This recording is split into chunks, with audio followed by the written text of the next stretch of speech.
Tous frères, mais pas vraiment. Deux preuves parmi d'autres, le saint itinérant et les pionniers. Avez-vous remarqué combien les TJ sont au garde à vous devant lui? C'est juste écœurant quand on considère qu'il n'est certainement pas nommé par Dieu et qu'en plus, la Bible dit qu'on est tous frères et qu'il n'y a pas de supériorité de l'un sur l'autre. Vous pouvez aussi constater que souvent à cette visite, tout un tas prennent le service de pionnier auxiliaire.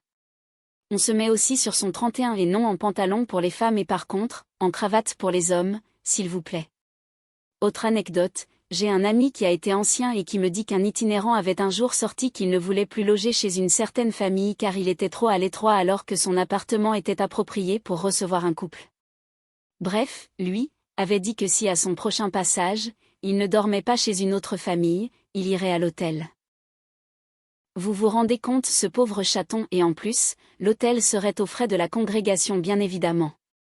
Incroyable quand même, ils ne se prennent pas pour n'importe qui. Par contre, l'apôtre Paul travaillait en plus de desservir les congrégations. Pourquoi donc aucun itinérant ne travaille?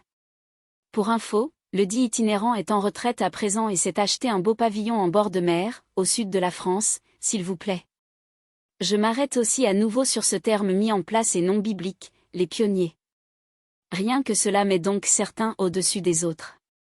Pourtant, quelqu'un qui veut prêcher plus, qu'il le fasse, sans en avertir les autres, c'est son problème, j'ai envie de dire. Il y a un principe biblique qu'on oublie dans ce domaine, que ta main droite ne sache pas ce que fait ta gauche. J'ai été pionnier permanent pendant presque 20 ans et ça m'énervait toujours qu'on me présente à chaque fois comme ça.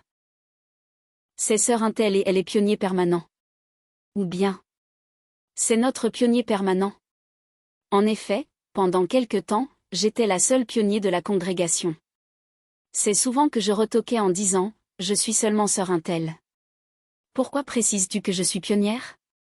Et évidemment, j'énervais.